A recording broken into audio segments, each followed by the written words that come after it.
In 45 minutes, Hans Verer Leche exposed a life-or-death error in Germany's jet engine. May 1943. Dessau airfield. Two Jumo 004 turbojets sat under the wings of a Messerschmitt prototype that promised to change aerial warfare. The mission was simple and brief, and brutal in consequence. Climb, run the engines at operational settings, and bring the aircraft home. Hans Verer Leche, the test pilot assigned that day, carried a literal deadline in his cockpit: 45 minutes of fuel. That clock was the one instrument that could force an answer out of a machine behaving like a living, dangerous thing. The question wasn't whether the Me-262 could fly faster than piston engine fighters. It could. The question was whether its engines could live long enough to matter. That 45-minute flight would not produce a single dramatic explosion on film, but it did reveal a structural reality with strategic weight, a brilliant technical breakthrough running headlong into industrial limits. If this sounds like engineering drama, that's because it was. Hans climbed into the cockpit with the steady focus of a man used to dividing his attention between instruments and how his aircraft felt through his seat and feet. The Jumo 004 was not an idea on paper, it was a set of engineering compromises. An 8-stage axial flow compressor that squeezed air through a narrow column, a single-stage turbine that extracted power from burning gases, and a combustion system running at temperatures approaching 900 degrees C. On the bench and in prototypes, crews had coaxed the 04 into impressive runs. But production realities had forced substitutions that changed the engine's character. By design, the 004 relied on alloys that could stand high temperature and resist fatigue.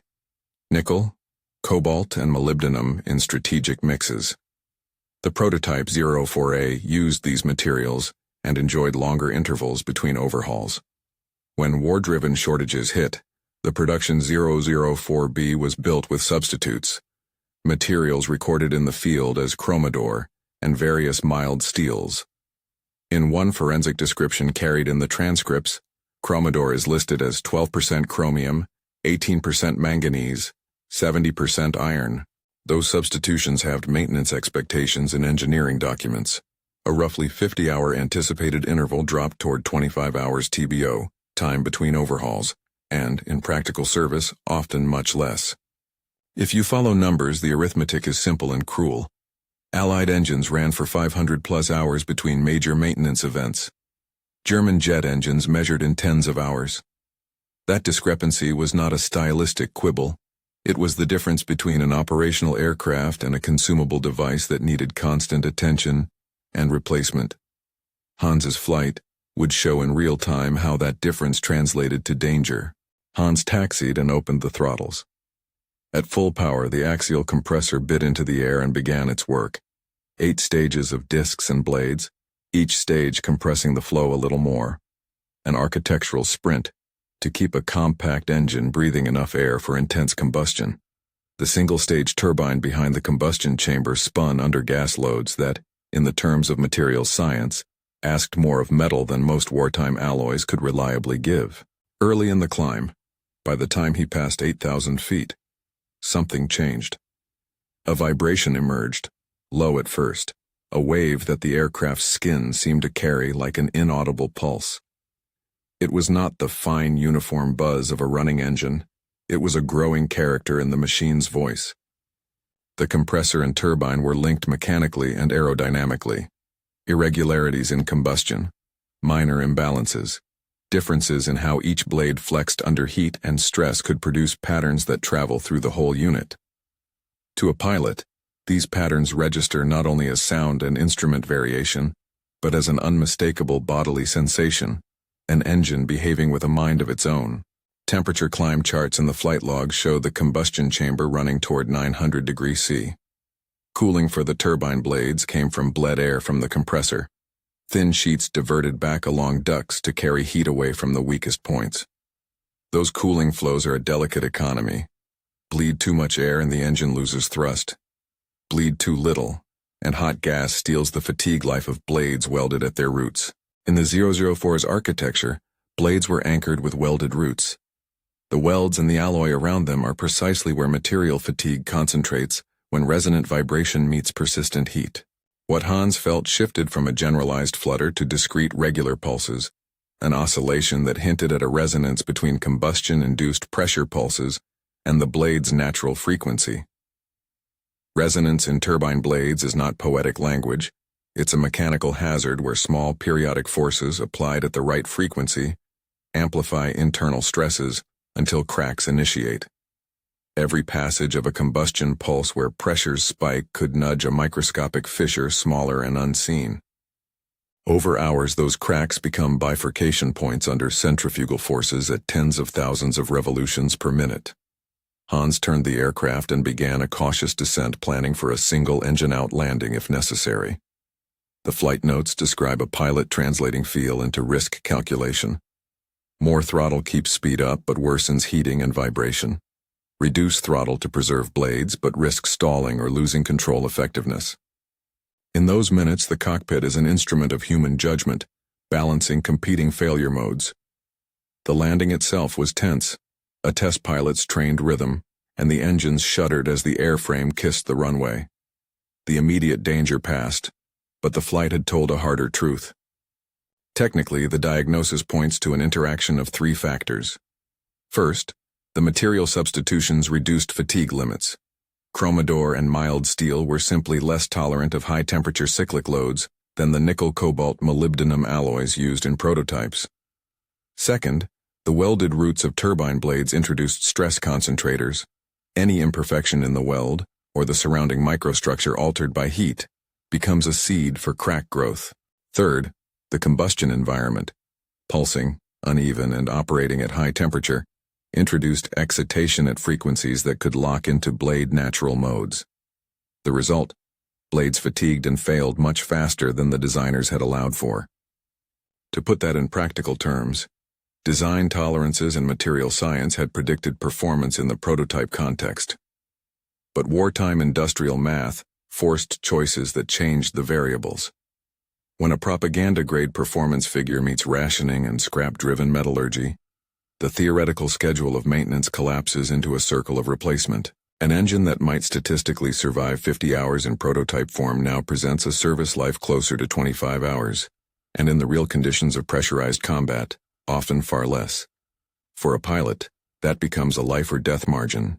Those margins scale. An airframe needs engines. Engines need materials, factories, skilled labor and supply chains.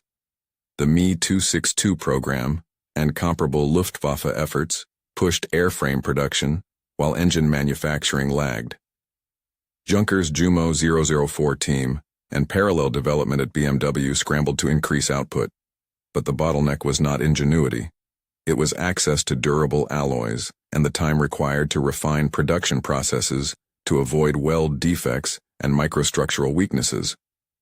Factories under bombing, transport network damage, and strategic rationing of nickel, cobalt, and molybdenum placed a hard ceiling on what could be produced to the design standard. Contrast that with Allied engine programs. American and British piston and early jet engines benefited from larger industrial capacity and different material allocations. Operational TBOs in Allied air-cooled and early jet engines stretched into the hundreds of hours, 500 plus in some cases, an order of magnitude more than what German jets could expect under production conditions. That discrepancy turned technical superiority into tactical impotence. A frontline aircraft without reliable engines is, at best, a maintenance problem. At worst, it is a deadly gamble for the pilot.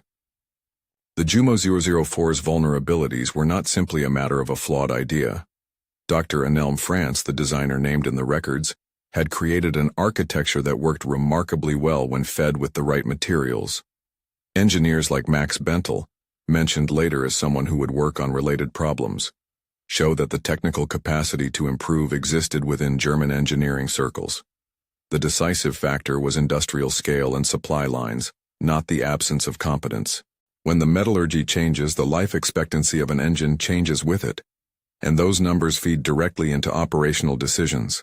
How many sorties can be flown, how often engines are pulled from service, how many spare power plants must be kept in reserve. Consider the math again. An engine with an expected interval of 25 hours versus one with 500 hours. is not an abstract statistic. It implies vastly more replacement units, a different logistic tail, a heavier burden on factories and transport, and ultimately a shrinking of effective combat presence. Planes sit incomplete without engines installed. Airframes pile up in depots while operational squadrons wait. Hans's 45-minute flight didn't invent this arithmetic. It exposed the human consequence of it. In cockpit terms, the flight was a data point. Vibration patterns catalogued, temperature spikes recorded, practical risks translated from metallurgy into a pilot's experience. The human dimension is worth pausing on. Test pilots like Hans were intermediaries between theoretical performance and operational reality. They sat where bolts meet skin and aluminium meets the sky. They negotiated risk with a mix of instrument data and seat-of-pants feel. When an engine declares itself unreliable, the pilot must translate that into immediate action, reduce power, change flight profile, return early. Each such decision is a micro-policy in wartime aircraft operation. Conservative choices reduce immediate danger, but may limit the test's utility. The 45-minute constraint in Hans's mission was both a test parameter and a forced window that increased the chance of observing failure modes emergently, rather than in idealized controlled runs. In the months and years after that flight, engineers and factories attempted to address the revealed failure modes. Improved blade designs, changes in root attachment, and better inspection regimes could and did mitigate some problems. Max Bentel's later work on turbine dynamics and blade attachment reflects a path engineers took to raise reliability. But those technical fixes require time, materials, and manufacturing sophistication. The wartime timeline denied a clean transition from prototype to robust mass production. Hans' landing at Dessau did not make headlines like a fighter ace's victory. It instead fed into reports, graphs, and production meetings, where the arithmetic of alloys and output dictated strategic choices. The lesson that emerges, and that the 45-minute flight makes plain, is not a simple indictment of a single decision or designer. It is a structural observation. Technical invention without matching industrial capacity is a brittle revolution. You can build a machine in the lab that outperforms its contemporaries, but if you cannot produce it at the quality and rate required for sustained operations, the advantage remains theoretical. That truth shaped outcomes.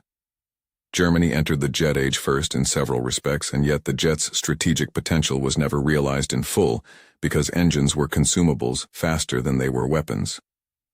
Hans Verer Leche's 45 minutes were a diagnostic snapshot, a human-sized probe into the vast machinery of wartime production. The flight mapped how metallurgy and manufacturing choices cascade into frontline risk. It showed how vibration patterns and temperature spikes, understood in engineering terms, translate into decisions that determine life and death. In the end, the story is technical and human at once. It is about compressors and turbines and welded roots, but equally about the mechanic in the hangar who replaces turbine blades by the hour, the production manager who must match part counts to a constrained supply of alloys, and the pilot who reads a shutter and knows an invisible clock is running down. That convergence of the micro and the macro is what makes Hans's 45-minute flight historically consequential. If this dive into forgotten technical history resonates with you, and you enjoy deep examinations of engineering decisions that shaped conflict and technology, hit subscribe and join us for more. Tell us where you're watching from in the comments and suggest which wartime engineering story we should tackle next. We close with the central spare lesson the flight left behind. The jet age began with a technical leap, but industrial reality decides which leaps carry armies forward. Hans Verer Leche's 45 minutes exposed not a single cock-up but a systemic shortfall, the mismatch between what clever machines needed and what a war economy could supply. That mismatch turned a pioneering engine into an intermittent weapon and a promising airframe into a logistical headache. It's an old engineering moral. Invention is only half the problem, production is the other.